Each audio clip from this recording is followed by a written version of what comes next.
Welcome, ladies and gentlemen, to Menor High School for this Division III Girls Regional Semifinal matchup with Berkshire and Kirtland. I'm your host, Bob Lasecki, along with John Valentic. John, how are you? Fantastic, Bob. It's great to be with you and with the CVC TV for the first time. Excited and raring to go. I hope the girls are up for the challenge as much as we are. Yeah, speaking of challenging, man, the weather has been real challenging. Upper 30s, real cold. Had a little bit of snow on the way in here, but man, these girls are warmed up and they're ready to go here. Kirtland and Berkshire. Oftentimes people don't think that the weather matters, but it does. It's whether it's wind or the rain, and some people don't respond well to these conditions. They're not comfortable, and it could potentially impact the play and obviously perhaps the strategy some of these teams, either the teams employ. So looking at the teams, we have Berkshire Badgers here, coached by Ian Patterson. Record coming in 14-3-3. Home record of 7-2-2, away 7-1-1, neutral site 0, goals 495, goals against 29, and shutout 6. And then your defending state champs, Kirtland, coached by Ed Braddock, comes in with a record of 13-3-3, 7-2 at home, away 6-1-3, no neutral games until today, and goals for 76, goals against 25, and 4 shutouts. So, hey guys, we've got two equally matched teams.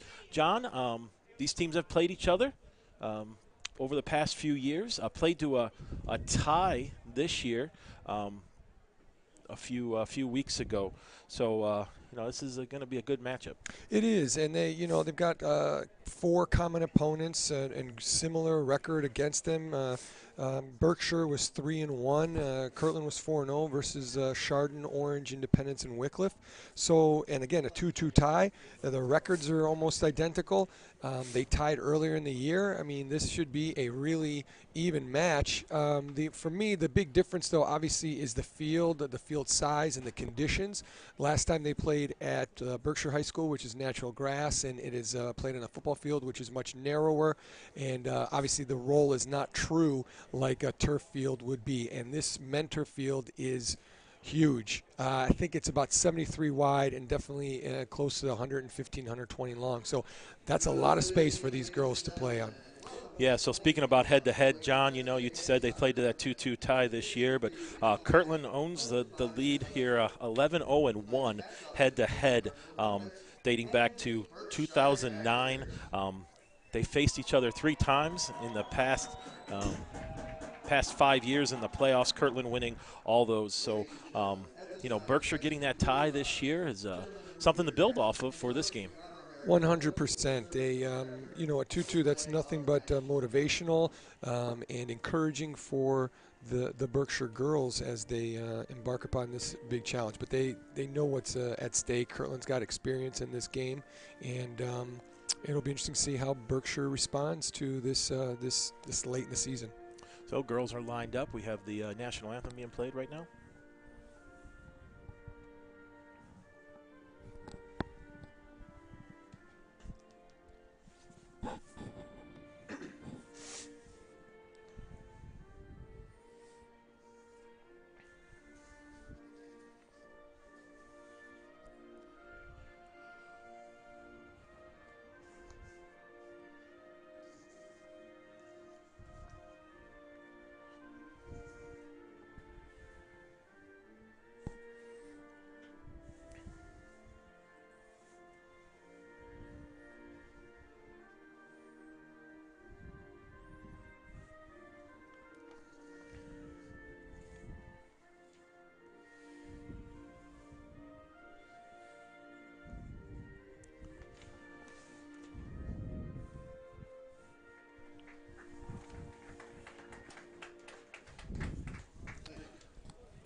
All right, national anthem is done here, and hey, let's take a look at the starters for Berkshire. They're going with a 4-4-2, John, which is pretty common. in soccer? It is, and you know, that's a traditional formation, and there's nothing. Look, there's no right or wrong formation. It's what your team is comfortable playing. It's what you what helps enhance your strengths and minimize your weaknesses. And this is, I'm not going to say this is offensive or defensive. It's just a starting point. And once the game gets going, it's really a matter of the girls taking up spaces and finding open space. And I'm going to apologize right now. You will hear me say that word throughout this telecast. Space is the key thing for either side. Where is it? Where can you block it? Where can you find it? And the 4-4-2 gives you a good chance at doing both, finding and defending. Well, one of the girls looking for space is Summer Larch, their leading scorer for Berkshire, 23 goals. She's going to be up top, and she's probably going to get some opportunities today. No doubt about it, and I know you're going to talk about the Kirtland girls in a second. They're lining up with a 4-3-3, so you know that's one of the you could argue one of the disadvantages with only two up top. Kirtland will have 4 defenders back there, so 2 against 4, you know, is definitely in the favor of Kirtland there. But again, depends on what happens out of the midfield. We'll see if anyone from Berkshire attacks out of the back to make those equal those numbers. Anytime that you have a 3-on-3, that's an advantage to the offense, and so you don't need to be numbers up. You need to be even, and we'll see if Berkshire can push anyone forward. Okay, and then on the other side, you have the Kirtland Hornets, coached by Ed Braddock, and like you said, John, a little different setup. Let's talk about that. Yeah, you know, the last game they actually went out with a 4-1-4-1, which, you know, created 4 lines of attack and defense. And what the 4 midfielders allowed Kirtland to do was to attack in numbers. So it's a little bit misleading when you only have 1 player there because, again, it's what the instructions are from the coach, whether or not to sit or whether to attack. And so it worked well for him. So I'm curious here that Coach Braddock and the staff moved back to a 4-3-3, which they tend to play throughout the season. So we'll see how these tactical matchups play out. Well, the Hornets are led by their leading scorer there, Erica Chippa, with 47 goals. Player of the year last year, John, senior. You know, you've seen her a lot. What do you got to say about Erica? Listen, you know, sometimes numbers can get inflated, and you know, but listen, I know what who these teams that she's played against throughout the years. The CVC is a tough conference. They've been playing in the Chagrin division for a number of years, and independent schedule is second to none for Kirtland. So her goals are against really difficult and challenging teams, and she is a wonder. Her speed and her ability to change pace and direction, and again on a dime, sets her apart. So even though you've got numbers around her, she's just so difficult to deal with, and we'll see if Berkshire has an answer for her. All right, so CVC TV title sponsor is the Ohio Center for Oral, Facial, and Implant Surgery. So, John, the rain or sleet or snow, whatever you want to call it, is going down, and you talked about that a few minutes ago. So, you know, you're on the sideline now, John, and you got this rain coming down in the first half. What are you going to tell those girls? You know, it doesn't look like the wind is a factor. The rain is coming straight down. It's not a driving rain, but again, it is uncomfortable. The good thing is the field will not be heavy. In fact, it'll be quicker. It'll be faster. Those balls will skip and fly through the lines on the field, and so that's what I would be warning my players. Like, it's coming quick, it's coming fast. The goalkeepers need to be on their toes because balls will be skidding through and getting past the defense. So everyone needs to be alert because it's going to be fast. Speaking about being alert, probably the goalies are going to have to really be alert because you talked about balls skipping. You know, they could skip right past the goalie. Yeah, you know, you want to tell your players to chase everything down defensively and in the attack. Help your goalkeeper get there, shield the ball. Don't let rebounds, you know, pop out too far away. And obviously, if you're an attacker, you got to be there too, anticipating that the goalkeeper's not going to pick up that ball cleanly. Anticipate her, you know, mishandling it and things popping out to that 6-yard box to get the, you know, toe poke goals and what we like to say is garbage goals. But every goal is gold in my book. So they need to be ready. They need to be ready. Well, we're ready up here in the box. Glad we are in the box with this rain. I hope you guys at home are staying warm in front of the fire, enjoying CVC TV. Here we go, our Division III, Region 9, regional semifinal matchup. Coming up in about a minute, we'll have our kickoff.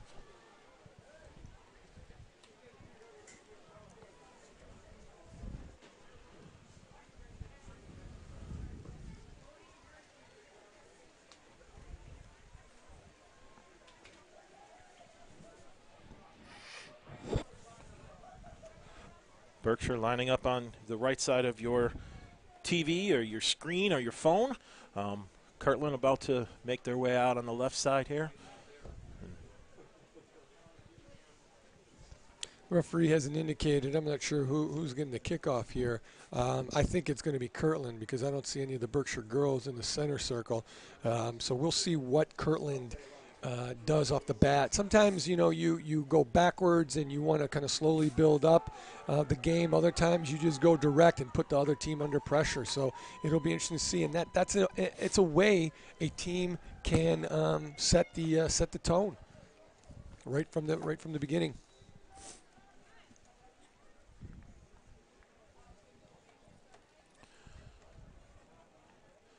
So, John, it's nice to see two CVC schools here. We being educators in the CVC, it's really great to see two of our teams make it to the regionals. We got a couple games going on right now. We got Chagrin Falls is playing Kenston in Ravenna right now. So a lot of great soccer in the CVC. But here we go. And there's that ball. See, they're putting it right in. And look at that skip. Right past the left back. And Kirtland's already in the attacking third of Berkshire. And they got a corner kick literally in the first couple seconds. So you can see what Kirtland's trying to do. They want to put Berkshire under pressure. Let's see how Berkshire deals with this. And, and they got Kirtland starting out wide there, top of the box. And I'm sure they're all going to be running into their assigned areas. So here we go. Vladik, good ball in the air. Header. Oh, just missed. Oh, almost got a good look there. And there, the ball skipping. That would have been one of those garbage goals. But Berkshire does a nice job in thwarting that and having enough numbers behind the ball. But Kirtland's still pressuring. Good job by that defense to stop Greenlee there in the middle.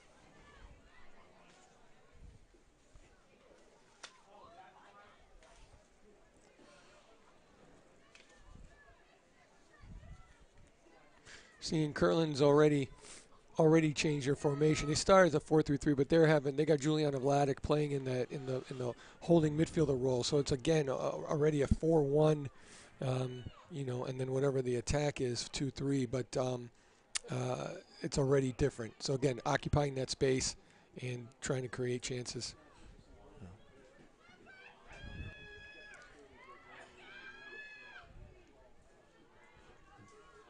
Berkshire had a little bit of control there in the middle. Here's a ball to the outside, to space.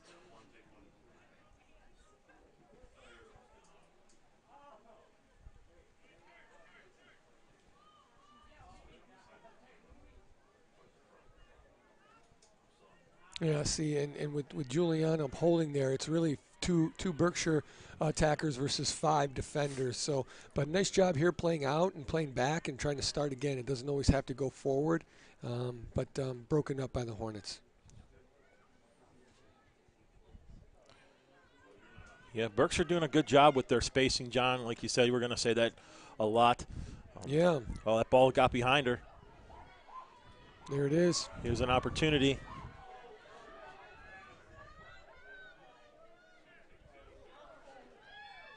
Ball in the middle, open look. Oh, another shot, and it's going to go wide. But Berkshire, great opportunity there. Great opening sequence from Berkshire. Got out of the back quickly. They switched the field, got it to the left side, and again, you could see a misplay by the Kirtland defense, and the ball skips through, and they get a cross and a shot on goal, and you know, it's a great start for Berkshire's attack.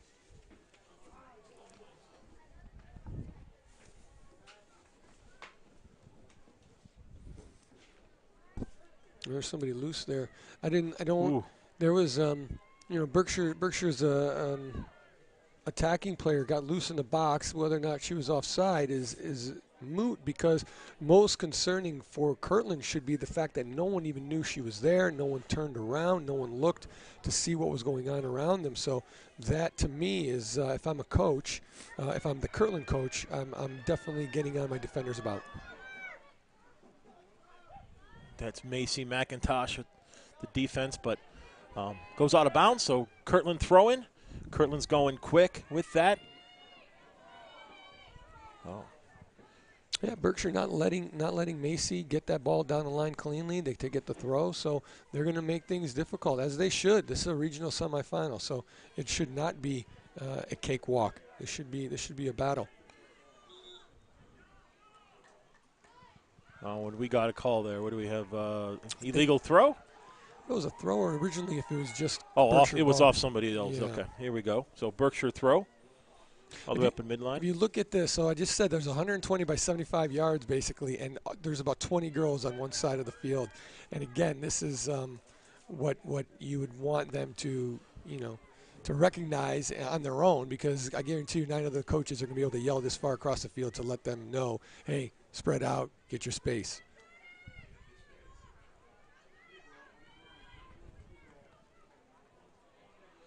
Trying to get up to Erica Chippa, but that Berkshire defense, man, solid. They're getting to the ball quick. Yeah, I'm sure these girls, Berkshire's seen Erica enough and have played against her and the type of player that she is, so they'll read the game well. It's just a matter of the execution.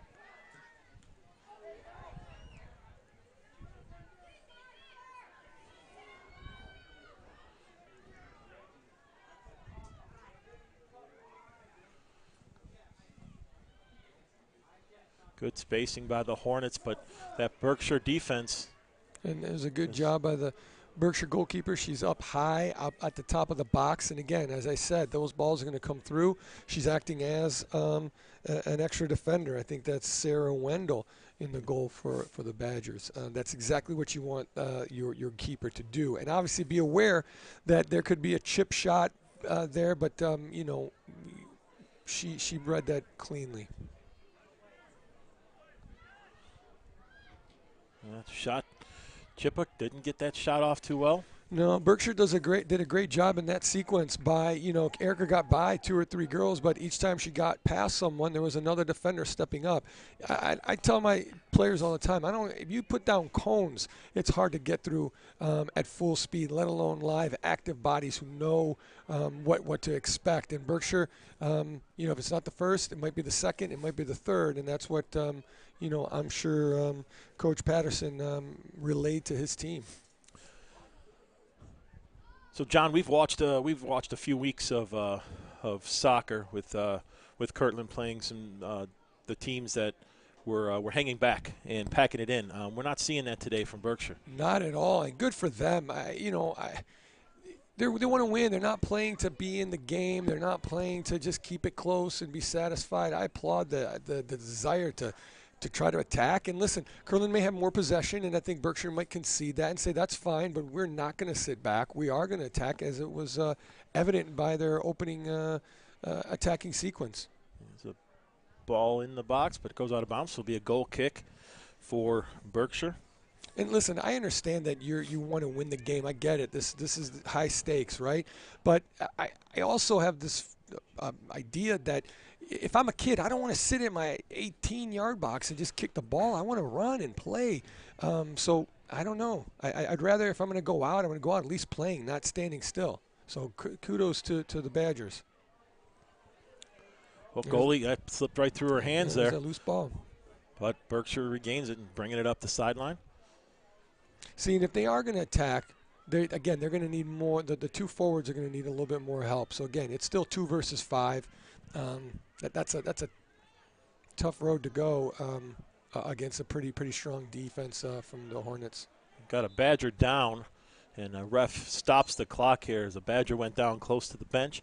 Didn't quite see what happened there. Nor did I. I hope just a little knock. It's nothing serious. But, yeah, opening minutes are encouraging. I think both teams are up for it despite the weather and the rain. And, again, I'll say it, Berkshire coming out to play.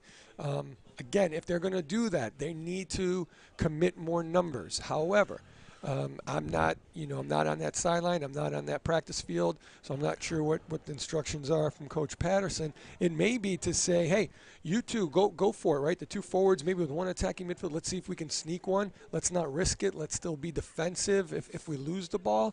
And maybe as the game goes on, they'll commit more numbers. But right now, it's a decent showing from Berkshire.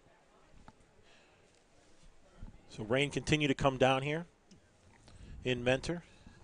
Division 3, Region 9, semifinal matchup, Kirtland and Berkshire. Good opening 8 minutes, back and forth action.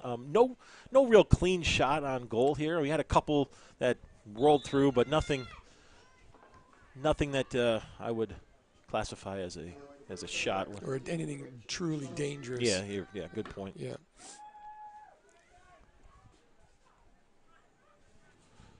And Berkshire is not letting Kirtland get into much of a flow. Every time the pass is made or a switch is made, Berkshire stepping up to give it a challenge and make them uncomfortable, and that's what you need to do.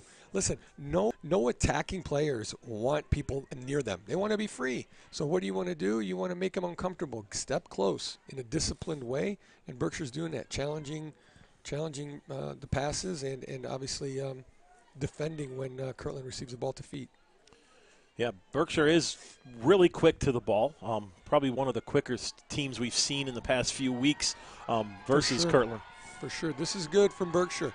So they've got 6 girls attacking. Okay, they lost it, but still, now can they recover?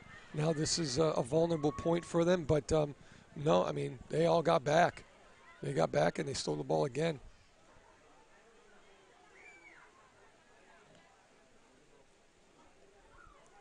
See, right on Erica's back, doing a decent job there, giving her some space. Dangerous. Greenlee gets a shot, and goalie smothers that one as that ball started to skip a little bit. But, yeah, you're right, John. Right on Erica's back there. And you notice that one defender right behind the other one just in case Erica turns to get by her. So and Berkshire does a great job there on Erica. They press her. She didn't. They couldn't win the ball, so she backs off and gives her some space. You don't want to be too close because Eric again has that turning speed and acceleration. So again, the defending was one-on-one defending was excellent, and that's what this game. A lot of people want to talk about the shape and the spaces, and that's all important. But ultimately, it comes down to one-on-one battles. Who is disciplined enough to stay in the good defensive shape? Who's excellent at dribbling and attacking and getting around someone? Who can get free? It breaks down into it's not 11v11. It ends up being 1v1 and 2v2 situation. So in that regard, Berkshire won that battle because you made Erica pass the ball.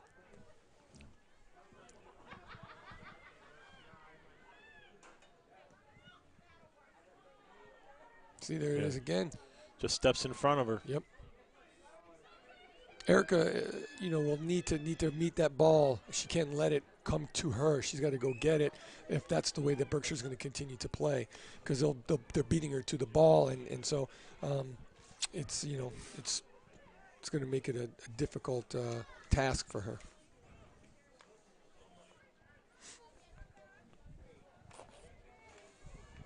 And there's that pressure again from Berkshire. It causes a turnover, passing the ball out of bounds. Well done by the two attacking forwards. I think that's Summer Larch and Madison Durasco.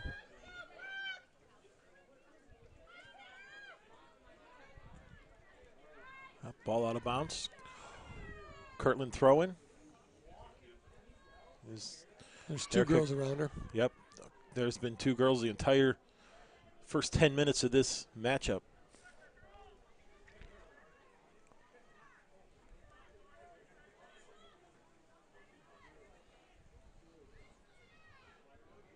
Good turn out of pressure, good composure, good switch of the field. Can they make anything happen here? Nope. I'll look for a shot right there. Had a little bit of space right at the top of the box. Absolutely. But took that one extra touch. You're right. I don't know if she's looking for an extra pass there too, but yeah, you're 18 yards away. Get it on the frame again, given these conditions. You talk about Juliana in the middle there. Yeah. She's a super smart player, high soccer IQ, and she reads the game really well. And it's about positioning. She's not the fastest player on the field and the strongest, but she might be one of the smartest. So that makes up for a lot. Well, Berkshire got the steal there in the box, dangerous. Good communication. Good. Yeah, I was about to say that. Good communication by the goalie, Kennedy Boyd. And Corinne Greenlee to back off on that, because it looked like Corinne was going to just be content to get it out of bounds and give Berkshire a throw. Instead, Kirtland has a punt, and they're in the attacking half. And here comes Erica down the sideline. Erica Chippa. A little bit of space. 3 Badgers right there, step in front of that.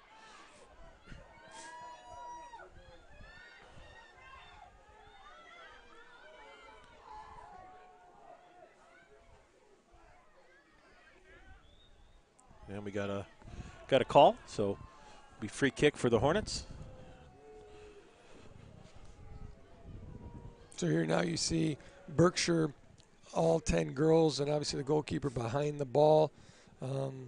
And now Kirtland with 5. So again, Kirtland now is attacking with 5 players versus 10. I mean, the numbers are not in your favor. Here's a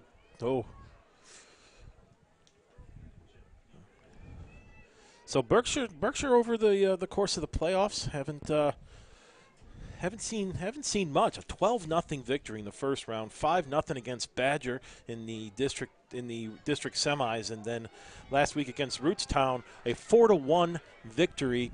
And Kirtland on the other end, a 3-0 victory in the opening round against Wycliffe, 2-1 nail biter. In the district semifinals against Columbia, and then Northwestern last week. Hornets won 3-0. So, yeah, a little bit different results. I think irregardless of the caliber of the teams, I think the strategy against Kirtland was to be defensive and to pack it in and make it difficult to score. And Berkshire's taking the opposite tack on that. There's Summer getting a ball. Kennedy Boyd getting down, and she's down, but getting up. Yeah, I'm glad to see that. But she makes the right play. She makes a great read on it, comes out. Her timing is excellent, gets down early, and stops any shot from being had. Obviously, she's paying the price. She's a little bit looks like she took a little bit of a knock, but really the right play. Hopefully she can shake that off. It looks like an ankle. Yeah, she's hopping and trying to get some either feeling or blood flow or something. But this is good from Berkshire. They're stepping up on the Kirtland. They got more people up in this half, and they're not going to let Kirtland play it out easily. And there it is again, a turnover. Macy knocking it out of bounds, throwing Berkshire.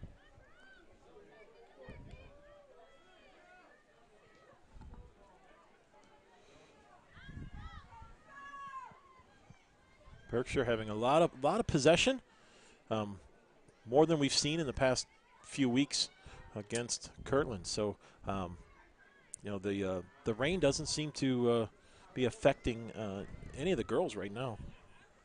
No, it's really an open game, an attacking game, back and forth, which is again entertaining for anybody watching.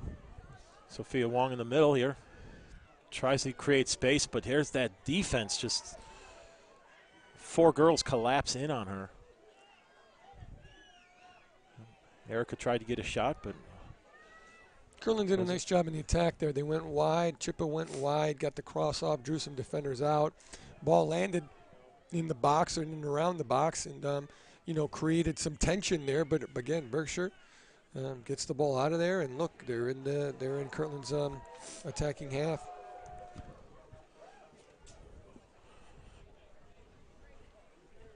See, I'm looking at the the Berkshire team. They got 4 girls against Kirtland's 2. I would love to see one of the outside backs from Berkshire get in the attack and give, make a bit of a threat, but they're sticking to their game plan. Yeah, John, if you pull one of those outside backs up, that just spreads the field out, which then brings the defense out, which could open up a lot of runs. Absolutely. Again, not being on the training pitch with the Berkshire girls, Coach Patterson knows better than I with what his girls are capable of, and if you don't have the girls to get up and down, whether it's fitness or speed, you play to your strengths. So, because you're right, if you send that girl forward, now there's an opening there, and you bet the other 3 better do a good job of playing defense. Otherwise, they're in trouble. Here's Vladik with a shot. Sorry, John. No, you're right. That's what you want to see there. You got an opening. Kirtland's not going to get 10 yards of open space today. It's going to be take that little touch, create a little bit of space, 1 or 2 yards, and then fire. What that shot does, even though it went over the bar and obviously wasn't dangerous, now Berkshire's thinking, okay, are they going to shoot now? Because right now, the first 18 minutes of the game, Kirtland's trying to get into the box and break them down. Now, do I have to step up? If I step up, now there's space in behind me. I mean, you want to be as unpredictable as possible. So that shot was, again, if they can capitalize on it and try to keep doing that, you want to create areas where the defense isn't. It sounds obvious, but I think it gets lost. That's what you're trying to do, exploit space. Speaking of space, John, there is not much space in the bleachers. Take a look to your left. Look at that standing room. Yeah. Over there there's probably 20, 30 people standing next to the bleachers. Couldn't get much of a seat. It's great to see here on this cold Tuesday. Given the coming conditions. Out to watch 2 great teams play. I've been seeing even some students from other schools, Chagrin and some others, whether they have common friends here or just curious about what a regional semifinal looks like. It's always important for kids to come see too. Like, what does this look? This is the Sweet 16. These are the looking to get into the Elite 8 of the entire state. So what does that look like? What does that entail? What is the effort? You would hope that some younger players can pick up on this and take something from it. Ball rolling. So will it slow down? Great work by Stephanie Drzetic to earn that corner kick. So it looks like Kirtland switched up their wing play. Riley Greenlee moving out to the left side, and Stephanie Drzetic coming over to the right. And that was right there. That's a hustle play. It didn't look like much was going to come of it, but she got around the Berkshire defense and just toe poked it off her for a corner kick. And defensively, no one likes corner kicks. No one. This is danger. You're putting it into dangerous area, and you want to clear it out as soon as possible. So Vladik going deep, back post, header, shot off the post. My word. And a foul. So, see what I mean? Like, there you go. I think Kirtland had three shots. One hit the post, one the goalie saved. There was a header that wasn't as real powerful. But, again, in that mix, good things for the offense can happen and obviously bad for the defense. But Berkshire, survives that moment. So, John, you talked about having kids from other schools. You've been coaching club soccer for quite a while, and you see a lot of different kids. It's great to see people come out and watch. Maybe it's someone that they play with in the off season, or maybe it's someone they've played against either at school or at a tournament. But it's nice to see a lot of kids here. Oh, absolutely. The soccer community is small. Everyone knows everyone, and or if you don't know them personally, you will of them, and sometimes, especially someone like Erica Chippa and even Summer Larch from Berkshire, the reputations precede them, and so people want to see what it's all about. Here's a great had an opportunity there. That's Greenlee. Created a little bit of space, but just couldn't get that shot off. Great turn. I thought she was in the clear for at least a shot, but a great recovery from the Berkshire defense. You got to hand it to the Berkshire defense, man. They are staying together, and that's one thing, John, as a coach, you preach a lot about your defense almost moving as one and staying together.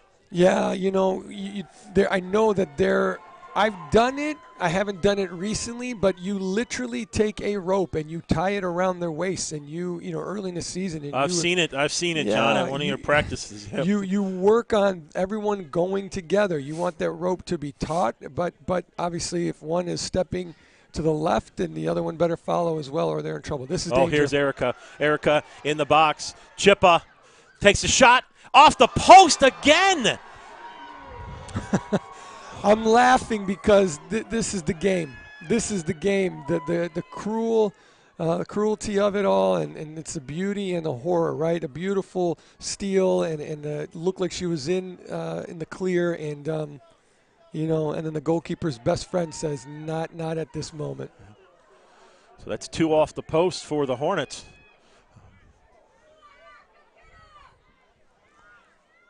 Chippa's slow to get up, moving.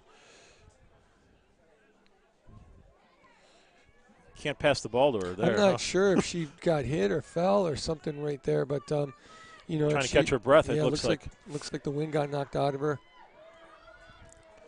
Berkshire trying to push it up, but that's number 10, McIntosh, stepping in front. But Berkshire understands where to be. John, we've talked about that before on other broadcasts about the importance of where to be on the field. 100%. And there's a number 3, Kylie Newmore from Berkshire. She was the one that toe poked that ball away from McIntosh. And then she gets the ball into the wing and crosses it. And here's Berkshire. Dangerous. Shot. Oh, wow. Just wide. Was it off the goalie? Just like that, right? You have Kirtland hitting the post, and then Berkshire coming back in within a minute or two and getting a very, very good shot, dangerous shot that goalkeeper from Kirtland had to extend for. I don't know. It doesn't look like she touched it. Nope. So Bella Piazza coming in for Stephanie Drzetic. Yeah, well, let's see some fresh legs, right? We're past the midway point of the first half. Can Piazza, you know, spark? That's what you want out of a sub. You want someone to change the game a little bit in some capacity. Maybe sometimes you bring in a defensive enforcer, sometimes you bring in some speed on the attack. So hopefully for Kirtland, she has some kind of impact that changes what's been going on. Only time will tell.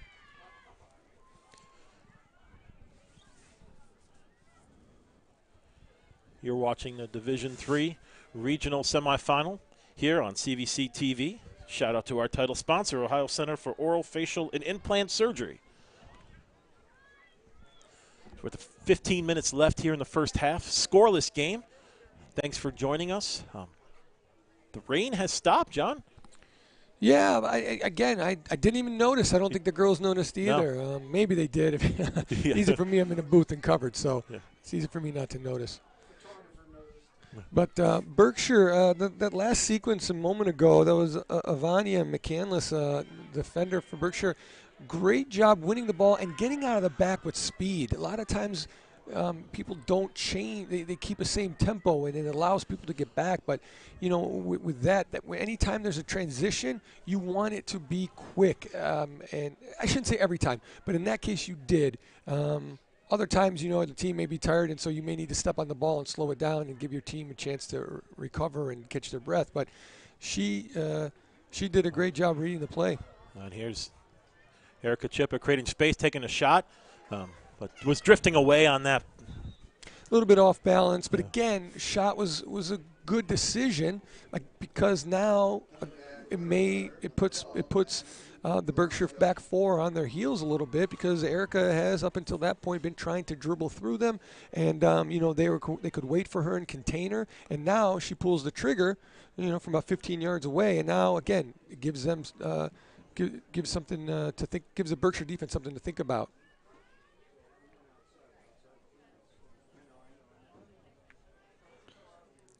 And again, this is this is common in high school soccer and youth soccer. All 5 of the Berkshire defenders were staring at the ball out on the wing, and no one looked over their shoulder to see, is anyone coming? Is there space to cover? What should I do? And any veteran forward or anyone that understands that is just, you know, licking their chops and rubbing their hands together thinking, I can't wait for this ball to come over, because they're not watching. And Kirtland was doing the same thing earlier in the game. So at halftime, I'm telling them. Here's an opportunity in the box. The shot. Goalie makes the save.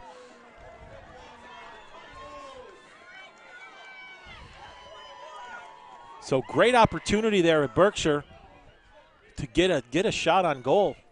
Quick, yeah, but there was some kind of a mistake that you know, the ball pops out, and to get a shot off, if it had any more pace, it would have caused Kennedy Boyd a lot of problems. But she was in the right place at the right time, and so was able to obviously scoop it up. But she's still limping, and I don't know how healthy she is from that sliding save a couple minutes ago.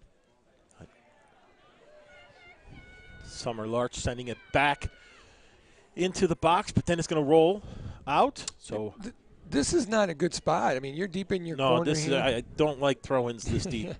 So Kirtland has to be careful to get this out into safety, and let's see what they do. If they go direct or if they try to actually play it out. Looks like they're going to go long and try to get it out as fast as possible. And here we go. Get another one.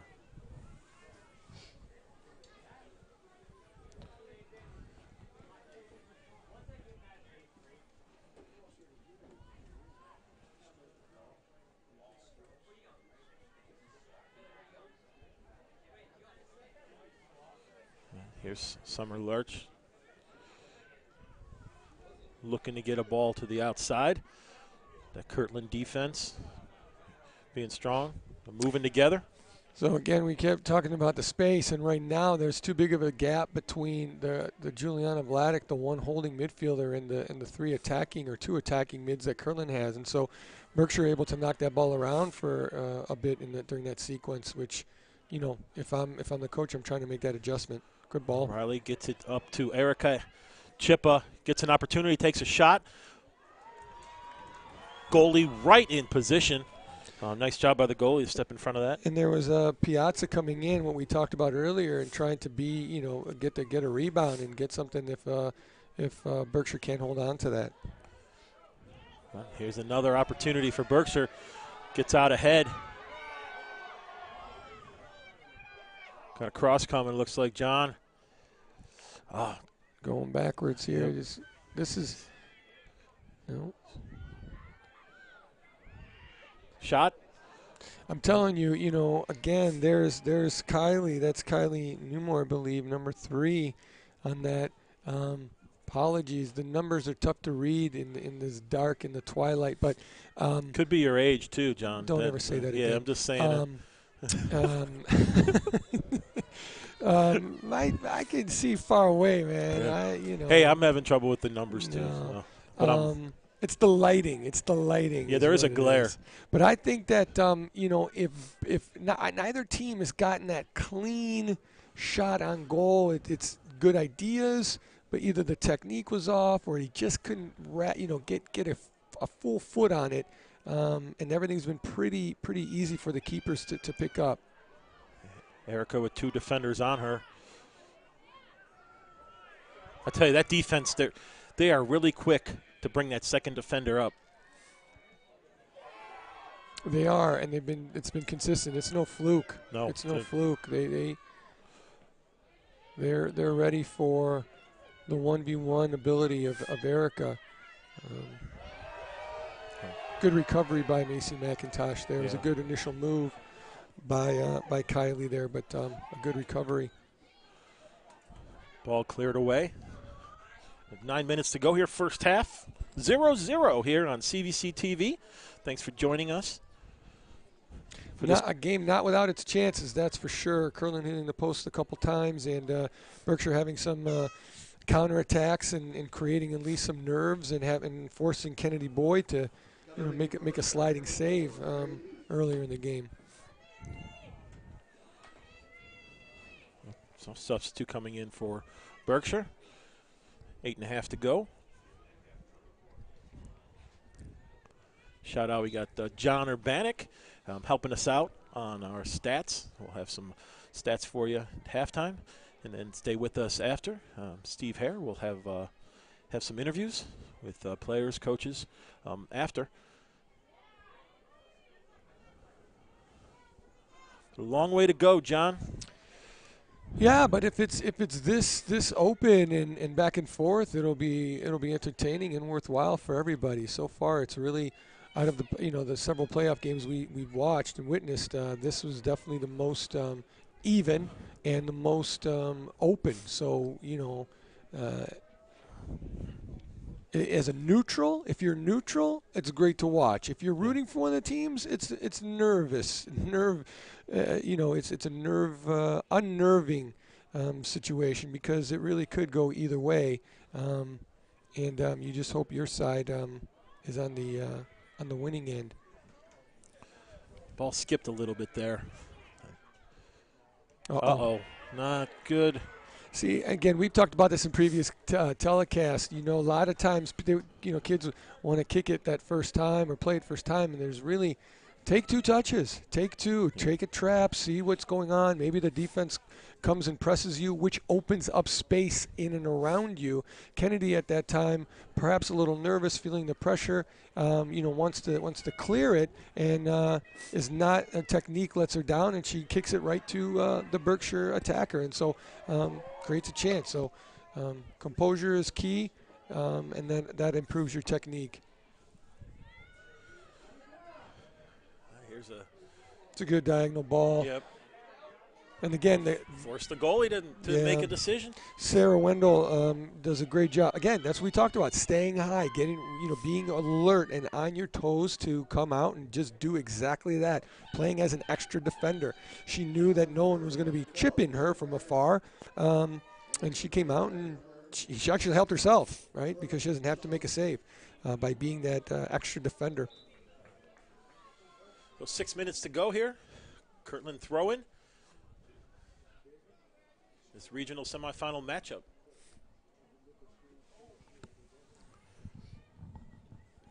Back and forth battle. Both teams having a little bit of excitement with some few runs that we did have. But I'll tell you, those forwards for Berkshire, man, they got some speed, John.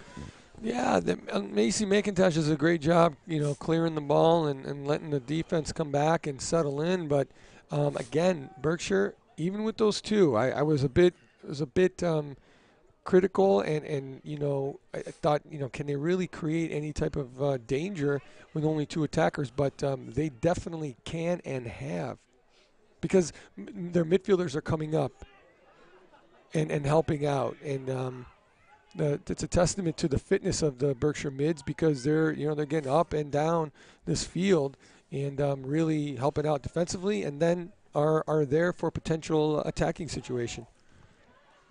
Kennedy Boyd, a little ginger over there. She's not moving too well on that ankle. If I'm Coach Braddock, I'm not liking it. I need her. I need everyone obviously to be mobile and in top form, but especially the goalkeeper, who's got to be able to make a split-second moves. Can she get to this ball? She does. That ball slowed down in the corner. We got a flag. Flag up, and foul on Erica. Is it on Erica? Yeah. Foul on Chippa. Didn't think of anything intentional there. It's almost like a follow through. She was maybe going a little too fast for her own good, and obviously the Berkshire defenders own good, and got tangled up, and referee probably makes the right call there. And actually, as a coach, I mean, look how deep they are, right? They're back. They're 5 yards from the end line. They got a long way to go. So I don't know if it helps them. They got to press more. Kirtland does here. There you go. There you go. That's a big difference. Can you get a corner or a throw? That will be a, what is it? Throw in. A throw in just inside that flag. I'm surprised, or is it a corner? It's I'm surprised Macy McIntosh is not coming up to take this. I think she's got one of the better throws on the team. Yeah, John, you talked about that on one of our other broadcasts about having that player that can make that big throw is just like a corner. 100%. It's danger. It's a dangerous situation. It's something that the defense has to deal with that makes them uncomfortable. And anytime you can get a throw in with some distance and some power, yeah, it's just like a corner. And I think Macy has exhibited that throughout the season and definitely in the last couple playoff games. So under 3 minutes, we got a goal kick. Kirtland trying to get in, but that defense is stopping Erica anytime she has an opportunity in the top of the box, man. There's 2 or 3 defenders right there. Yeah, Erica and the Kirtland girls are going to have to come up with some other solutions. Right now, I think they're maybe a little frustrated by this and trying to force the play more than they should. Quicker passes would serve them well. Here we go. We got a stoppage here. Was that? Looks like Nora Is that Sherman. Nora? Yeah, I was just about to say that's a great foul because, Berkshire was on the counterattack. Now Nora, as a central defender, has to be a little bit more careful. That's her warning. That's her, that is something she's going to have to play more safe than she maybe did, the previous 30 minutes or so, 40 minutes. But it did stop a good attack from Berkshire. At what cost? Only time will tell. Yeah. So free kick for the Badgers. Just over midfield. It looks like Piazza came in. I'm not sure who stepped back into the center back position for Nora Sherman. Can't tell right now with this free kick lineup. Ball sent in. Defended well by the Hornets. Trying to go quick down the sideline, but it goes out of bounds. So Berkshire will get the throw in. Coming up on 2 minutes to go here in the first half. This regional semifinal matchup, Region 9, here at Menor.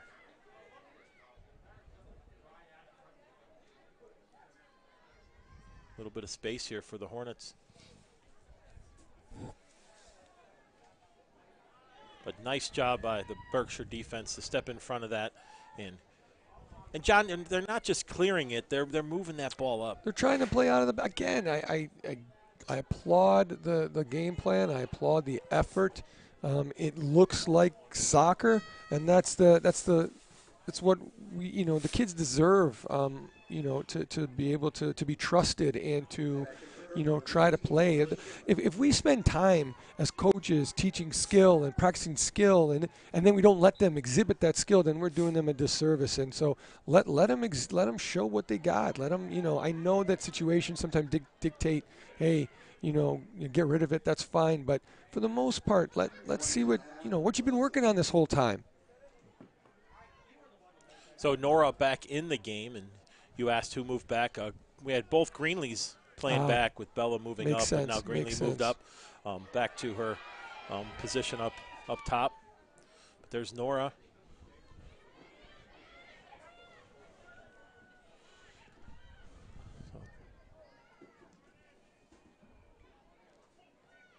Looks like both teams are getting a little tired. They let past 2 efforts there. Both teams just kind of kicked it, and we're trying to, looks like they're counting down the 20 seconds or so that are left in the half and want to get out 0-0 and start again in the second after a nice break. Because Kirtland hasn't made a lot of subs, and I don't think Berkshire has either. So, like we said, it's a lot of terrain to cover. So the countdown, 5 seconds to go here. Erica takes a shot.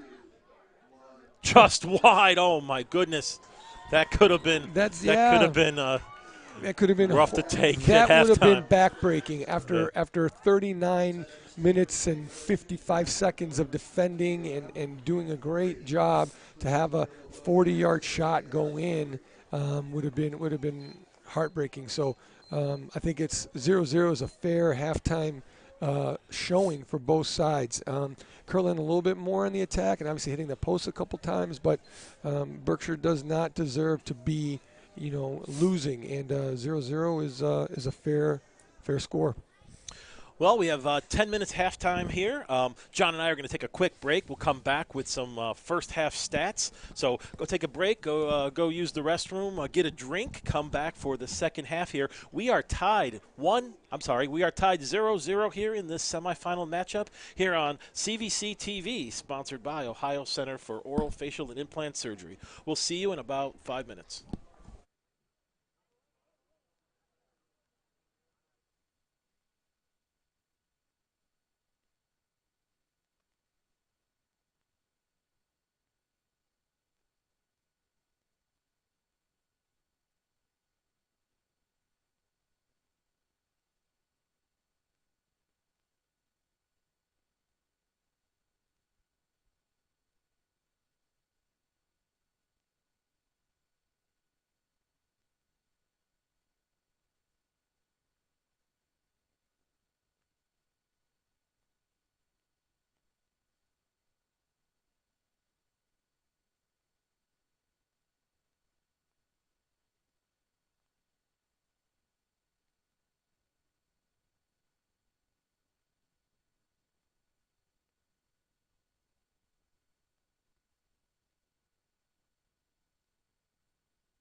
All right, welcome back, ladies and gentlemen, to our second half of our Ohio High School Athletic Association Division III Region 9 regional semifinal matchup with Kirtland Hornets versus the Berkshire Badgers. We are 0-0 here, start of the second, here on CVC TV. I'm your host, Bob Lasecki, along with John Valentic. John, first half, we've got shots on goal, Kirtland with 8, Berkshire with 2, Kirtland with 2 corner kicks, no corner kicks for Berkshire, save. Kirtland with 3 and Berkshire with 2. John, what's your takeaway from that first half? Listen, we've said it for the past 40 minutes, entertaining, open, fair. Yeah, Berkshire's been a little bit more defensive, but that's their strategy. And if I'm Coach Patterson, I'm saying let's stick to it. Let's keep doing what we're doing and try to sneak that goal. The longer it stays 0-0, the more in favor it is for Berkshire. Kirtland perhaps may start to get, sense the nerves, feel the pressure that they should be scoring. They may push a little bit more forward, which may leave them vulnerable for a very, very effective counterattack that Berkshire has. So right now, I think I'm coming out the same way. If I'm Kirtland, I'm telling my team to be calm, to keep doing what we're good at. I think, though, again, this is a problem for a lot of teams. Movement off the ball has to be better from Kirtland. I think right now with them, the 3 forwards a little bit too stationary, makes it easier for Berkshire to defend them. So if I'm Coach Braddock, I'm saying we have to move into space, and the ball needs to be played into space and not to feet as much as we have done in the first 40. Well, guys, sit back, relax. Hopefully you guys are keeping warm. Second half action about to begin here on CVC TV. Winner of this will play the winner of Chippewa and South Range. They're playing right now. We'll check our streams and try to get a score there. And 40 minutes, John. Here we go.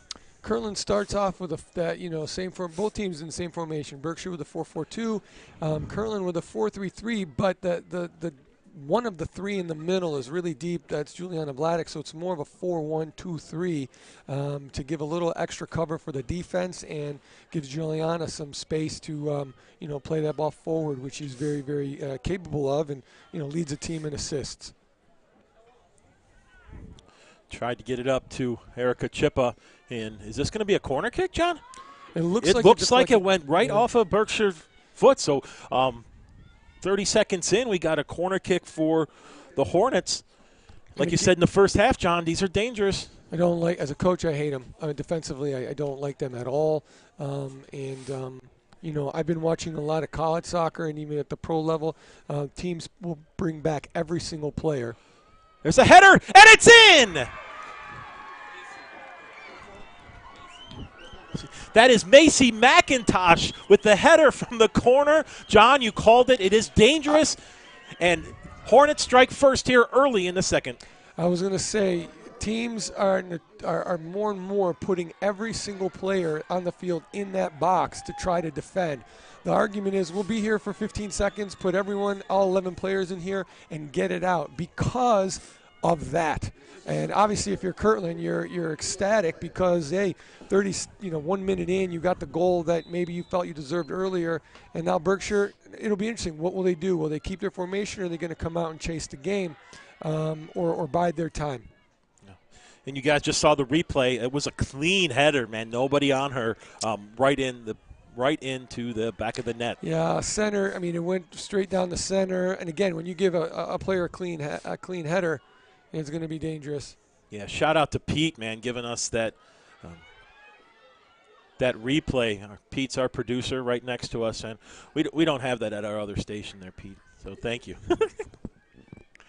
But hey, Berkshire is back. I mean, they're in the Kirtland's penalty box, literally 15 seconds later, and so they're not going to back off. That did not demoralize them in any way, and they're back here in front of the Kirtland. Well, not in front of the Kirtland goal, but it looks like goal kick. But shout out to the Berkshire Badger team that says, you know what, that's fine. We're goal down, and we're going to still try to fight you for an equalizer. So we got a goal kick for the Hornets. And something's going on over there. It's going to malfunction. The goalkeeper with gloves on is going to have a hard time. So we got a stoppage here.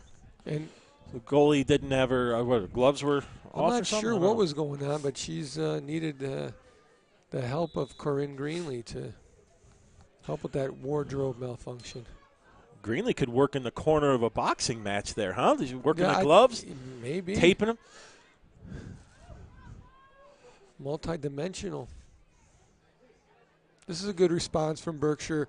You know, the cliche in coaching, right, is the first 5 and last 5 of a half, and then even after you score or concede a goal, how are you going to respond? If you scored the goal, are you going to, relax and say, "Oh, we got this game now, it's ours," or are you still hungry? And if you concede the goal, do you put your head down and mope and say it's over? But both teams are, maintaining their energy and their desire to get more.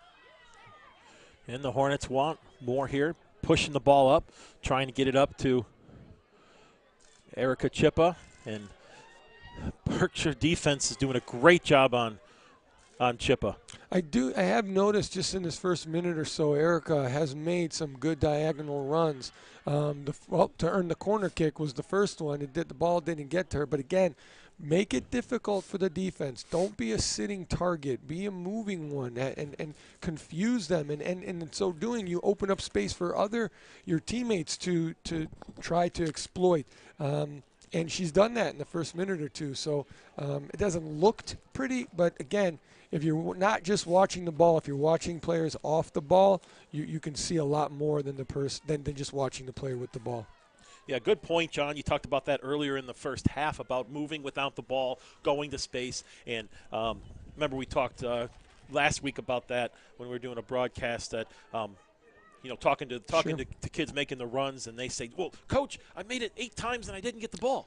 Yeah, I forget what the statistic is, but it's much more than that. At the pro level, guys are making 10, 12 runs before anyone even looks at them. So you got to have perseverance. You got to have a belief that your team is looking for you, and you got to have faith. And you know what? And no, that's what happens. You in a 90-minute game, you're on the ball for about 90 seconds. Right? And so there was another one. Erica makes a run. The pass is behind. But again, the movement is good. Good for her that she's moving. And, they just didn't connect. But that'll be key. I like what she's doing is for the Kirtland attack by moving away from that defense and looking to get the ball into space because she is speedy. And I'd love to see Berkshire in a race with her. Could they keep up with her? We'll find out. So 5 minutes gone here in the first half. Kirtland Hornets up 1-0. Early goal off a corner kick by Macy McIntosh.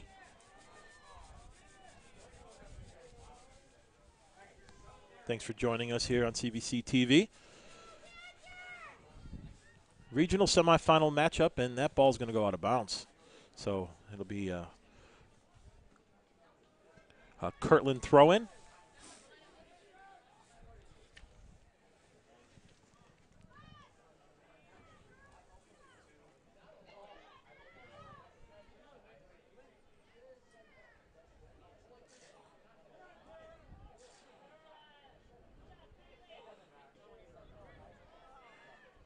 Well, here's Erica getting a little bit of space.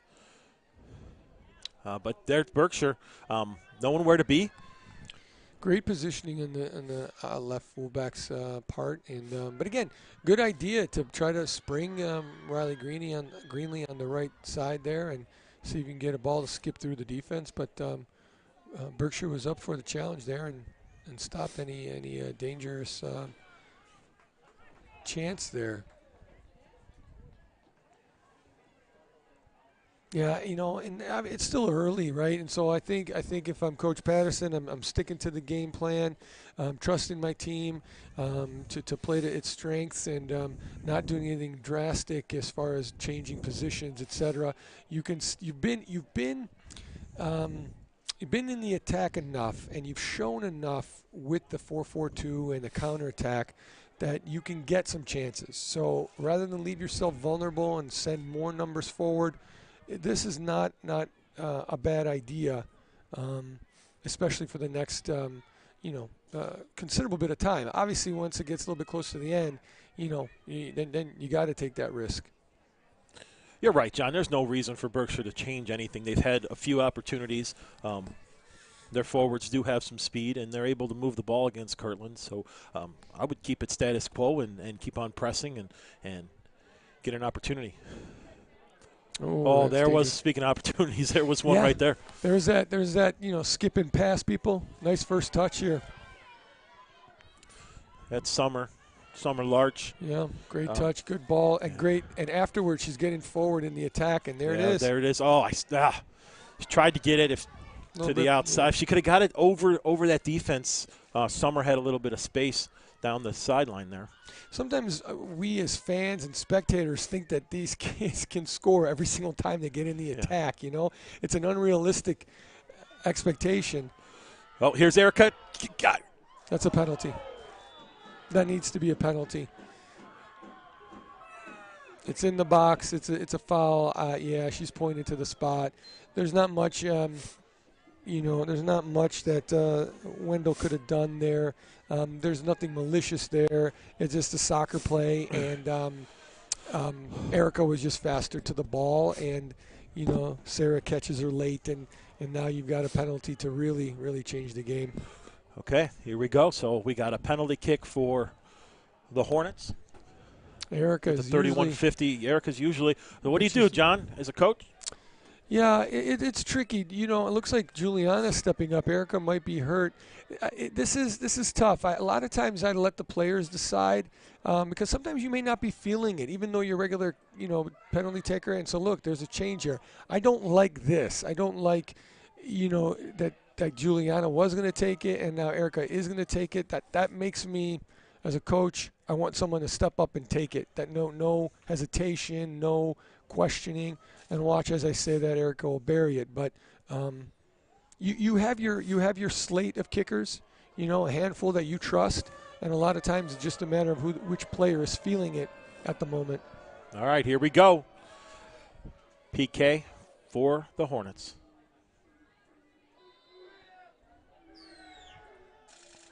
There it is. The left side. Goal number 2. That's Erica Chippa, number 48 on the season. At 31:50 left here in the second. Hornets up 2-0.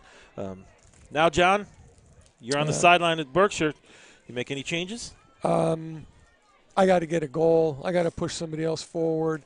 Whatever that is, you could keep it back 4, but maybe you make add a outside attacker. Whatever it is, but now you don't want to get 30 minutes to go. There's still plenty of time to try to get something, but Kirtland's coming out with some pace to put pressure on Berkshire and not let him get any momentum built. But sooner than later, you're going to have to attack. If you want to, be aggressive. If you want to be a little bit more conservative, then you could keep your formation and again hope for that counter.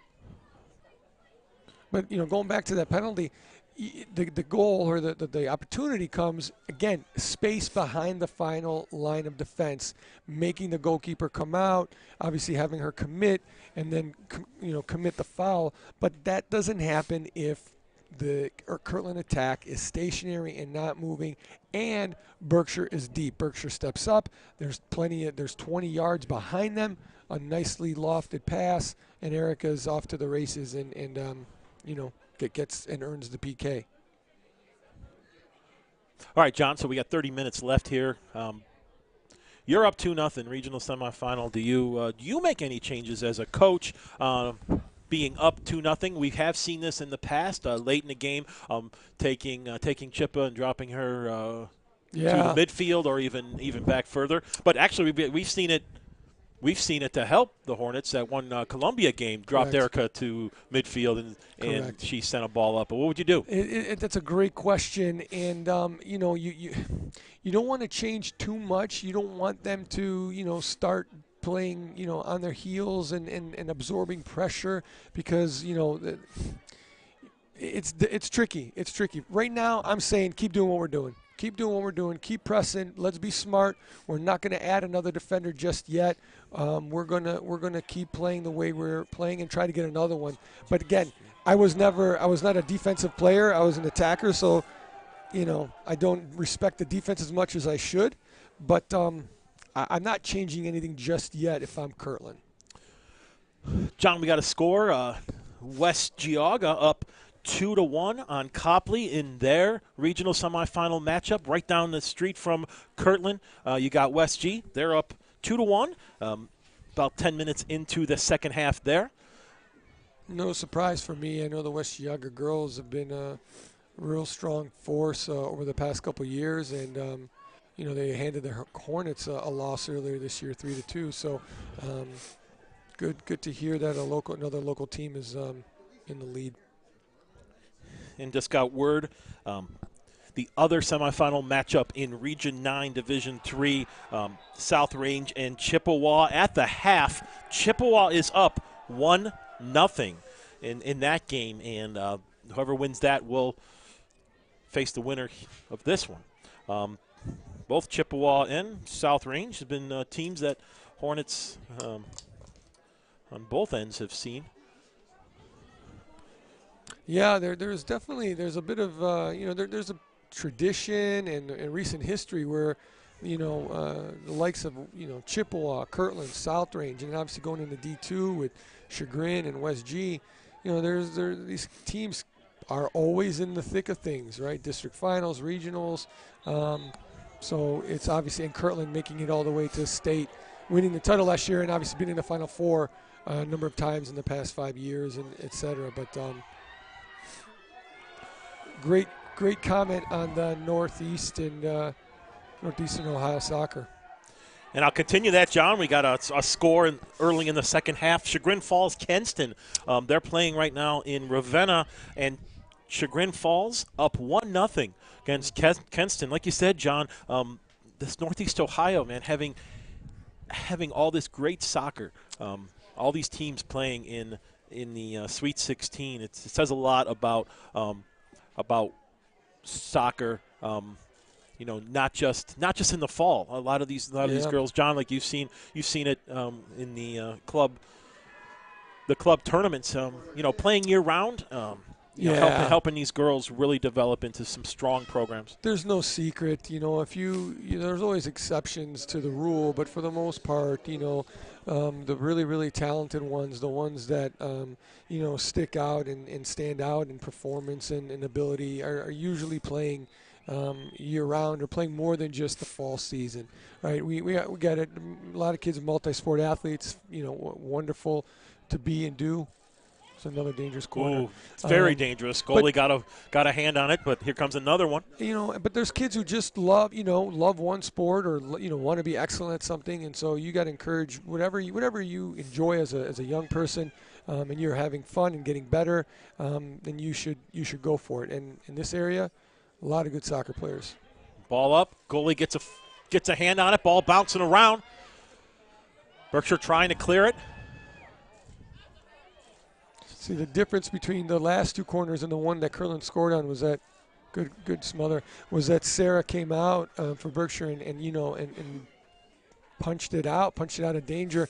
The goal, she was a little bit flat-footed, stuck on her line. Whether that was because people were in front of her, she couldn't get out, or the ball was a little farther away from her. But she's very aggressive these past two, and Kirtland did not get a free header, and Berkshire cleared the danger for the moment. So, John, we got some young goalkeepers watching. For a coaching tip on a corner kick, try to grab it, try to punch it, what do you tell them? What do you tell your goalies? The thing there is, like, if you're going to go catch it, you must be 100% sure that you're going to catch it. If there's any doubt, like, ooh, there's an attacker there, they're in my way, you got to punch it out, clear it out. Catching it if it's in the open and in the clear, but anytime there's a big mess like it was the past couple times, it's a punch out. And we saw two of them there. So about 25 minutes to go here, this second half. Your Division III, Region 9, regional semifinal matchup, Kirtland Hornets and Berkshire Badgers, here on CVC TV. 2-0. Hornets scoring both goals here in the second half. So it looks like, Berkshire made a little bit of an adjustment. They've got 3 girls. They got 3 up there. Yep, 3 up top now. One sitting higher up in the center of the field, and the other 2 a little bit out wide. So, yeah, Coach Patterson really thinks that this might be the moment to try to get a goal and build some momentum and give the girls a little bit more belief. Well, hey, I mean, what do you have to lose? 25 minutes to go here. You've got the defending state champs, and you've played them tough. You played them to a 2-2 tie 2 years ago, a 1-0 victory that Kirtland had in the playoffs. So they've been close. So you got to take your chances. Bring somebody out, and hey, they score a goal here in the next few minutes. It changes the whole complexion of the game, and you never know. If I'm Kirtland, I want to get, obviously, I mean, I'm stating the obvious. You want to get one more goal, not just to create more separation, but like you said, 1 goal from Berkshire, and they're back in. They're hungry. They feel like they can win. It gives them a little more energy, a little bit more focus. It was a good run, but just a little too much on that one. Yeah. But you're right. If you lose 3-0 or 2-0, you still lost. Yeah. So go down fighting, go down, on the front foot and being aggressive.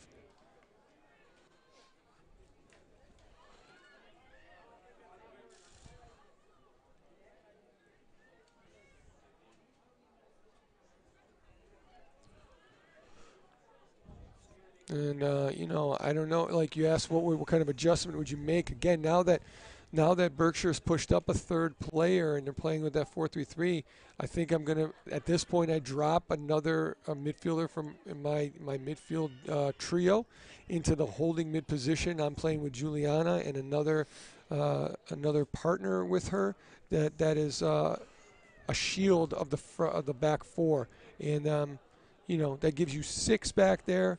You have 4 attacking players or players in attacking positions, and that's still enough, to make Berkshire uneasy. And then one of those midfield players from Kirtland can sneak up and get involved in the attack, and they can rotate, right? One can rest and sit, the other one can push forward and help in the attack. But here's an opportunity. Berkshire breaks through, takes a shot.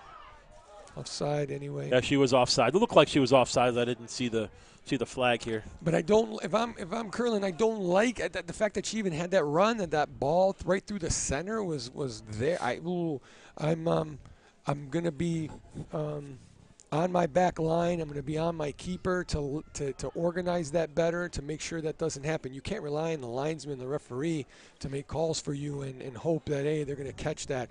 You want to be sure. You want to be in control, and not the officials. So they need to organize a little bit better and clean that up.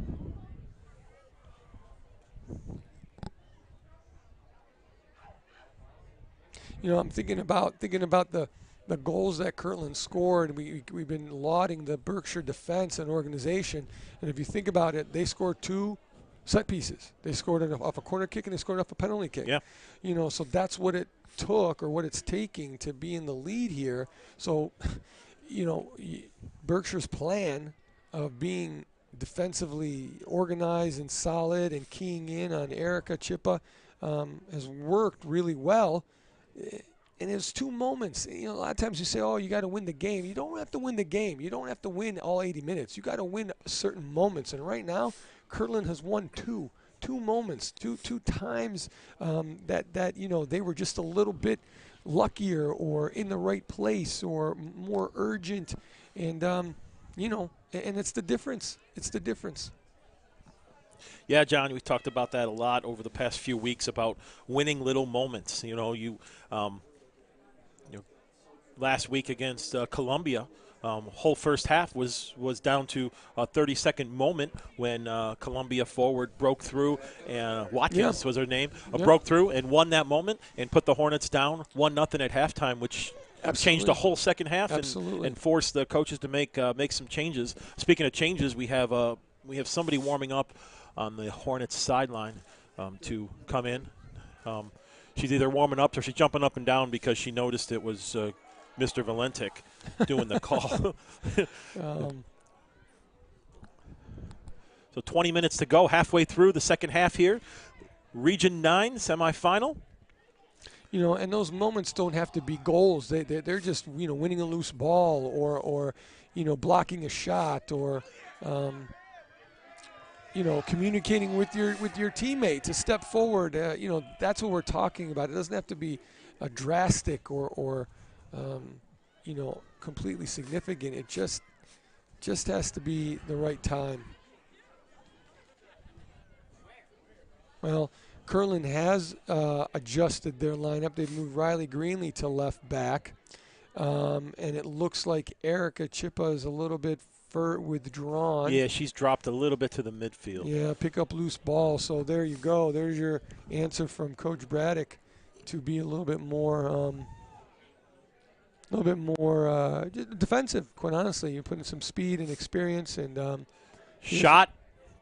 Ooh, that ball started dropping. Close. I think the height was good, just a little bit wide there. Now in for Kirtland, number 3, Malia Becker. So Malia Becker coming into the game for, can't tell who came out. Was that Dakota? I'm not sure. Again, she's already in her training jacket. So maybe, you know, Coach Braddock looking to put some fresh legs in there these last 18 minutes and, you know, cover ground and win some loose balls and give somebody a breather and solidify the 2-goal lead. Erica tried to get it, tried to poke it over there, but the defense they've got stepping answers. Up. They do have answers for Erica Chippa today. Great ball. That's Sophia Wong with the shot and just skirts by the goalie. So that's goal number 3. There was Sophia Wong with the goal from, I think it was Erica Chippa. Erica Chippa, a great ball over Here's the top. the replay. See Erica. Great control to bring that ball down. I think it caught the goalie a little bit off, a little bit off balance. It wasn't the most powerful shot, but it doesn't have to be. Just placed well, and again on this surface, very difficult to deal with. But so again, this is how Erica Chippa can hurt you. She doesn't have to score or make this 40-yard dribble. A great deft touch over the top, and then great control and a good finish. And again, behind the defense, right? Anything in front of Berkshire, they've dealt with, top notch. There's nothing there, but behind them, and again, you could make the argument, this is the field, right? This is the extra width and length of the field that quite honestly, even Kirtland's field is short, and I know Berkshire is much more narrow than this one. So that's the difference. And when you've got some speed and you've got some skill to put it over the top, it's hard to defend for 80 minutes and not give up a goal. So 17 minutes to go. Hornets up 3-0 here. This regional semifinal matchup.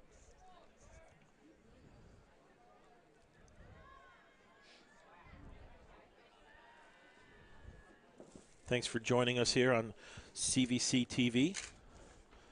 You guys are enjoying your evening. Probably a lot warmer than we are. The CVC title sponsor, Ohio Center for Oral, Facial, and Implant Surgery.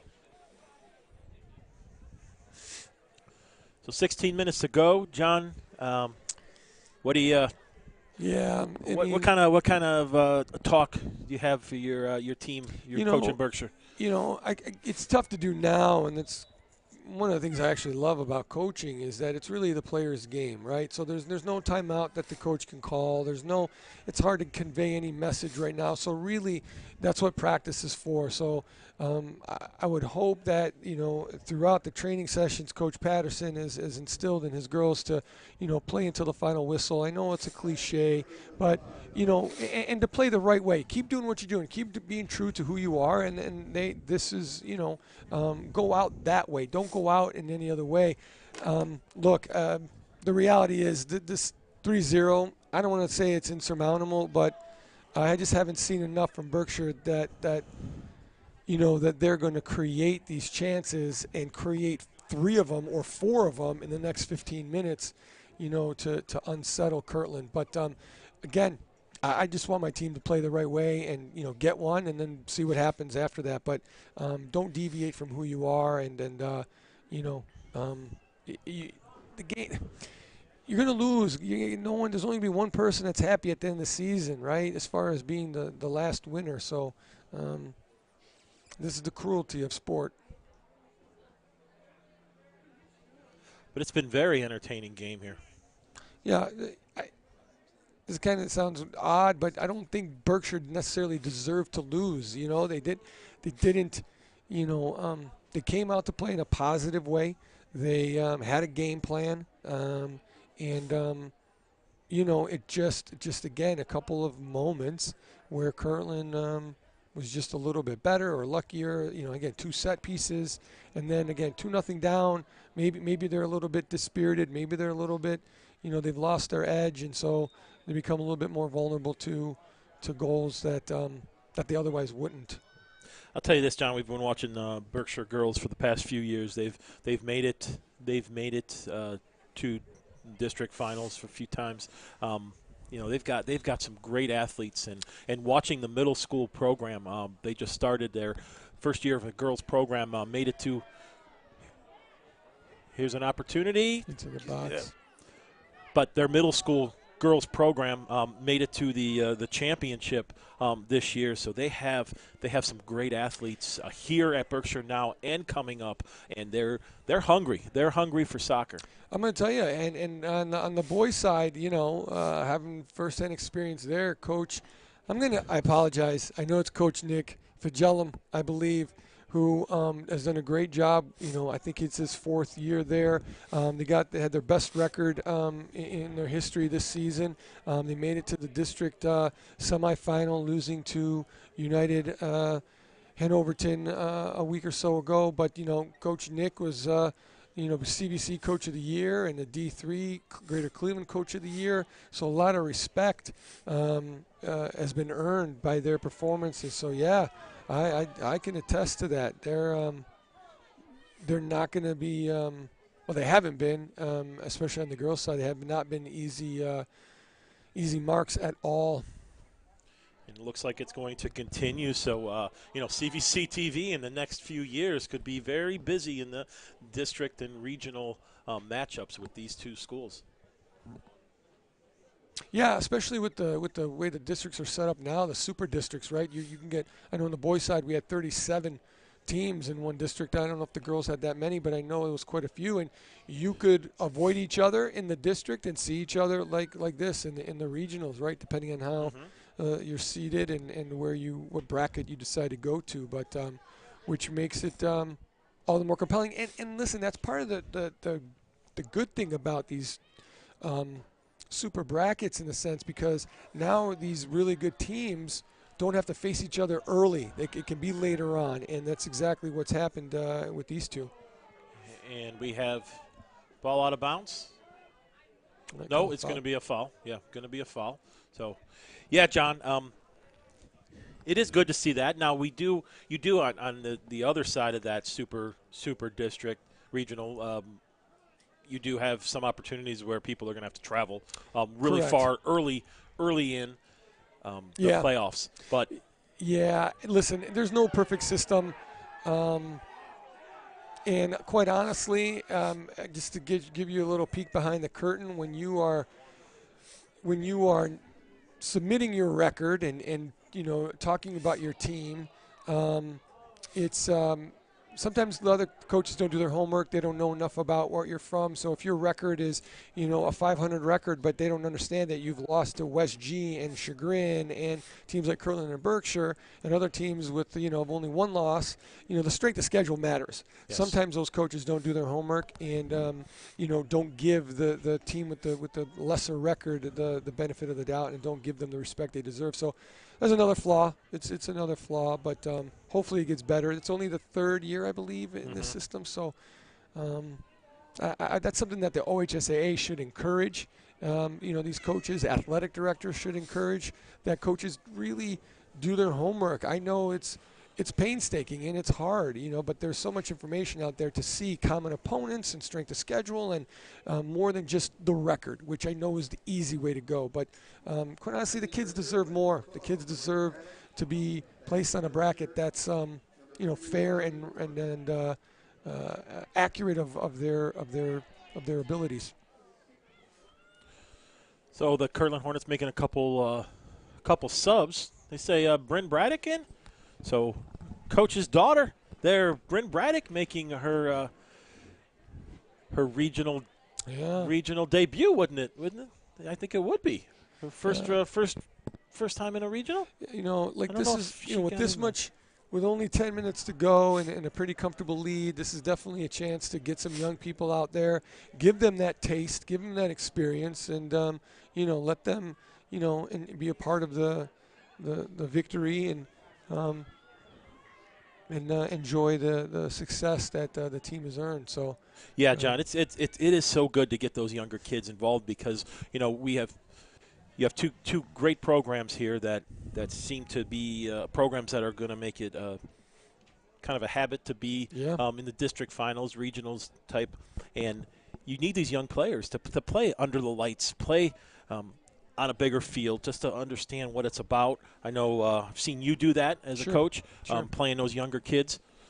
That helps build the program. It builds the program, and quite honestly, it's a test of it's a bit of a test and a challenge to the kid, right? Especially if you're coming in and being, even Berkshire could throw some young kids in, and why are you putting me in? There's only 5 minutes to go and we're losing. I want to see what you can do. I want to see what are you up for it? Or do you have a positive attitude? Do you still perform regardless of the score? I want to see that. And yes, you're definitely thinking about the next year, the next season, and so if you're a young person, take advantage. You get 1 minute. Make it the best minute that you can, right? Show the coach you deserve another minute and 5 more after that. Because I'll tell you this. I know that, there's parents, etc. that coaches want to win, and they're not playing favorites. They're playing the favorites who I think are going to help me win. That's who my favorites are. Yeah. Especially in the playoffs. Because if the score didn't matter and no one kept the score, we wouldn't have a tournament, and parents wouldn't complain, and athletic directors wouldn't remove coaches. So as much as we want everyone to play, it's a sport, and winning is important. So coaches play the players that are going to help them win. So I just got a text from Logan Petoskey. Logan Petoskey is a student at John Carroll studying broadcasting. He does a lot of John Carroll events, also the voice of Kirtland football. Cincinnati Country Day, 1-0 loss. Wow. Cincinnati Country Day, the team that the Hornets beat in the final in overtime, lost 1-0. Doing a little research on that. So there's an upset in D3. I don't know how to stress enough to people that this is a tournament, and there are upsets and underdogs come through and teams underperform, and you need to be ready to go. And sometimes it's the weather, sometimes it's bad luck, whatever it is. But look at this game. Look at the first half. Kirtland hit the post 2 or 3 times. And if Berkshire has some fortune, Lady Luck smiles on them. Maybe they get a lead. So I surprised, but if you look at the big picture, not really. That was a loss to Waynesville. Wow. Waynesville in Region 12 beat Cincinnati Country Day today. And also, here's a score from Ohio Varsity, Steve Hare. Chagrin Falls, West Geauga, 2-1, gets the victory against Copley. So West Geauga moving on to the regional final. Another senior coming in, Peyton Van Arnhem for your Hornets. Get a call there. And you talk about the West Geauga girls results. So think about it. They're Division II. They're in the Final 8. and Kirtland lost to them 3-2 a couple weeks back. So that says that Kirtland could have the success at the Division II level, right? They're right there, a close game. They're battle with them, an even game, and so there's no shame on the part of Berkshire to go down to Kirtland here, given Kirtland's history and obviously their season this year. Another score from Ohio varsity, Chagrin Falls Kenston. They are tied 1-1 in the first overtime. Oh, man. Woo. So, John, those people watching right now that aren't familiar with tournament soccer, how does the overtime work in tournaments? So the 2 15 minutes extra times are scheduled, but it is a golden goal, meaning the first team that scores wins. There's no finishing the second 15. So you could be done in the first minute of the first overtime or, the 30th minute. And that's a lot of time. That's a lot of extra time to play. And obviously if the game is tied at the end of the overtime session, you go into penalty kicks. All right, so we'll let you know if we get a word. But also we got a final.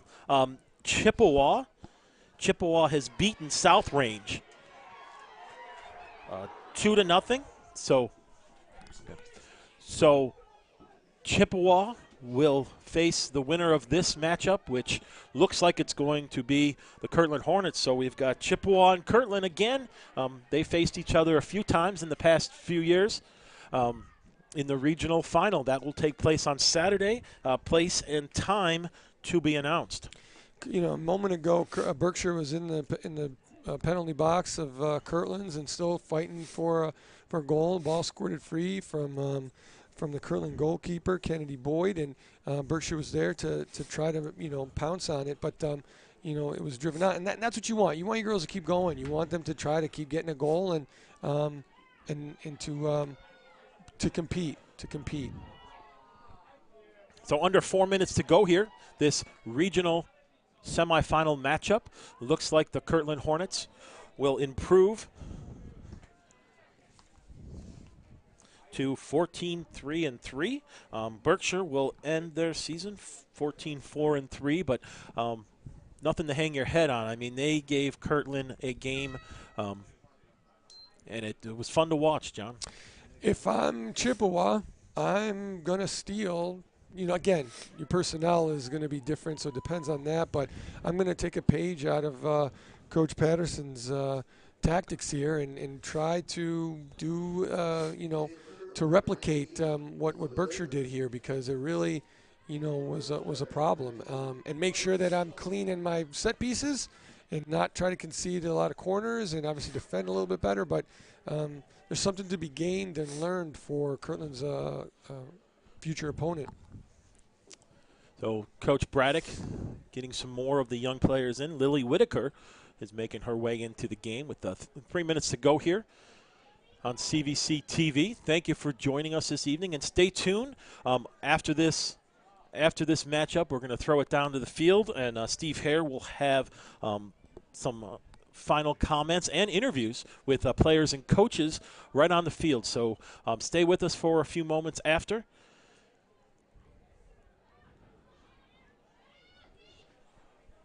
See, this is good. I'll be honest, this is a great attack. From Berkshire. And so if I'm thinking, need to do this more, let's do it more. Right? I mean, unfortunately, it's too little too late. But that's what you want to see. I mean, she just broke 4 lines, of Kirtland's defense and challenge, and with a speedy dribble, and a good pass, and, It was very, very positive. And again, looks like, is that number 2 out of the back? Is that Alyssa Lawson that did that?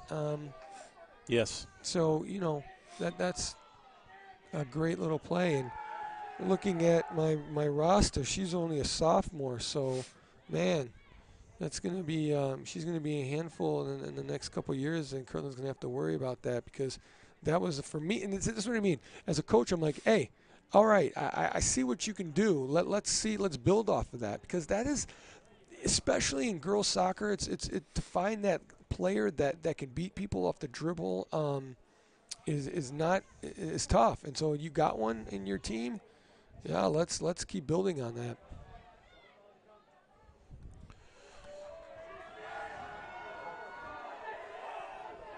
Ref says play on. So we have a minute to go here. 1 minute, less than 1 minute.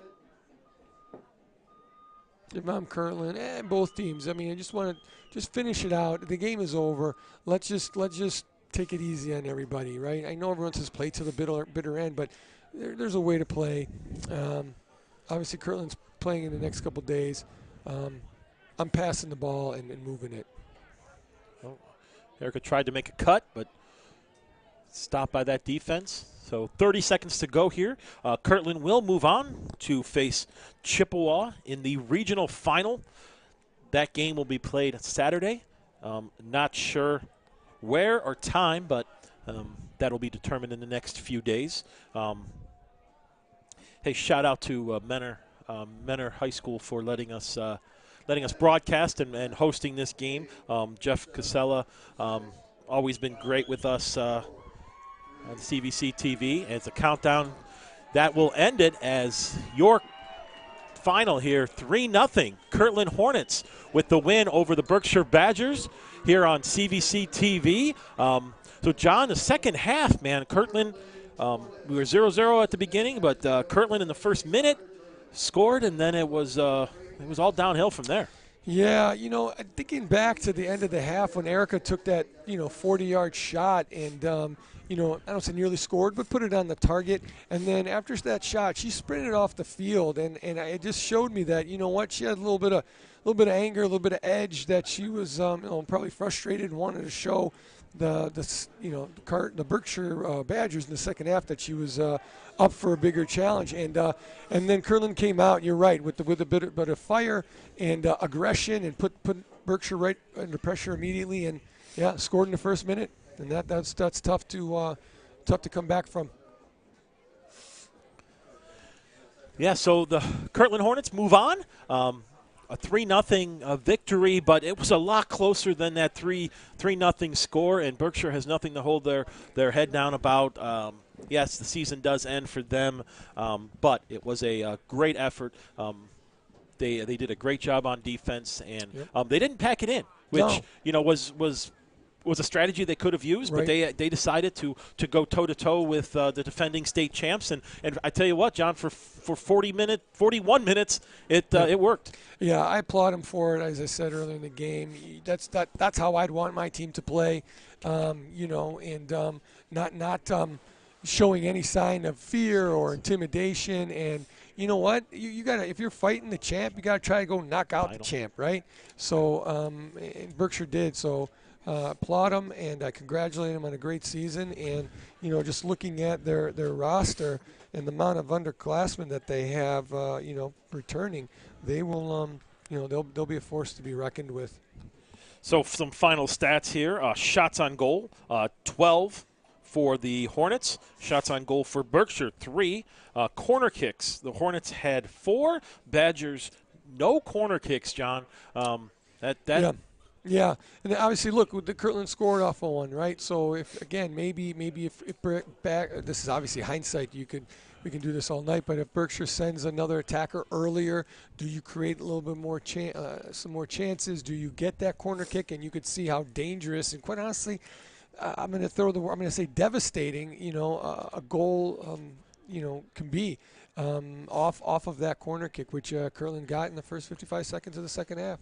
And speaking of that was Macy McIntosh's first goal of the season, and she picked a great time to do it. Yeah, for sure. For the Hornets, goals also for Sophia Wong, and Erica Chippa added another goal, her 48th on the year. So Hornets are moving on to go against Chippewa on Saturday, and those of you that are have been following the Hornets and soccer. A shocking score in Region 12. Cincinnati Country Day losing 1-0 to Waynesville.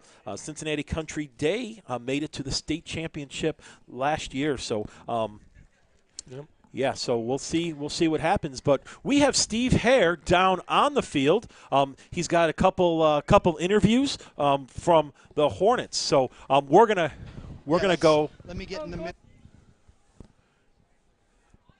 We're gonna take it down. We're gonna take it down to Steve Hare on the field. Thanks, guys. I'm down here at field level with 3 members of the Kirtland Hornets who just won 3-0 here in a regional semifinal. I got Macy McIntosh. Full disclaimer, that's my cousin. In the middle, I've got Sophia Wong, and on my right is Erica Chippa. Guys, first off, another regional semifinal win. You're headed into the Elite Eight again. How cool is that? Oh, it's awesome. It's big for us. We've been here before, but we don't take anything like less. Like, we know this is like a big moment for us, and we're living in it. It's nice. This is my first, so it's so exciting, and it's so different having a new team, a new family. It's so fun. It's amazing. This program has just been amazing, and we know that we've been working hard. I mean, the past 4 years we've been here, and even though this little girl over here is for first year, but we've really worked hard for this moment, and we deserve it. First half, a lot of chances for both teams. A couple of posts, Erica, a couple shots went wide. Macy, a minute and a half into the second half, you get a corner kick from Juliana. What did you see before you put the header on it? Oh, Ju always plays good balls. It just comes down to the fact that we got to finish, and I was able to get one. I heard Riley call it. I was like, I got this. I got this one. 100%. I knew I had that one. Erica, you got the PK midway through the second half. What happened on that play? I mean, they got a beautiful ball in, and I took a touch on it, and I just see the goalie's knee come right in my chest, and I'm like, oh, that one hurt. And I just caught my breath for a second, took the PK, and we got it. So it was very nice for us. Sophia, you closed out the scoring with that third goal, about 11 minutes, I think, somewhere around there. What did you see? I got a great over-the-top ball from Erica, and I knew the field was pretty slick, so I got to get a touch on it. And then pretty much anything on the ground is just going to go in, and it just went through her legs, so bonus. Chippewa beat South Range 2-0, so you got a date with the Chips in the regional final on Saturday. A familiar opponent. You've played them several times. I think one time they beat you in a state final 4. That was before your time, obviously 2015, I think. But how do you guys approach that game, knowing that you know the opponent so well, and what's at stake on Saturday? We're familiar, but it doesn't even matter. We know what we're doing. Like, we have our game that we're going to come out and play. I mean, I'm not very familiar with them, but I know we're going to watch film, we're going to study it, so, yeah. Every year I feel like we have this conversation about playing Chippewa, and excuse me, and we just need to come out strong, play our game, and we're going to get it. So I hope we can get back to that state championship. Outstanding. Congrats on the win today. Good luck on Saturday. Back to you, Bob and John. All right, thanks a lot, Steve. So that's it from Mentor here. Kirtland Hornets winning 3-0. On to Saturday, the regional final. Shout out to our CVC TV title sponsor, Ohio Center for Oral, Facial, and Implant Surgery.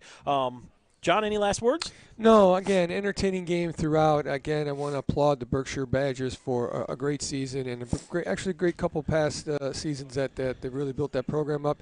And, Kirtland continues this trend. I think that to the girls that just spoke with Steve, they're right on the money. They know who they are. They have their identity. They're not really worried or concerned about what Chippewa is going to bring, and they're on the front foot. And so I look forward to a great game on Saturday as well. All right, John. Well, thanks a lot for being here with us. Shout out to John Urbanik on stats, Jeff Casella, the AD at Mentor. Thanks, Steve Hare, and our producer, Peter. Thanks a lot, everyone, for joining us here on CVC TV, and we are out.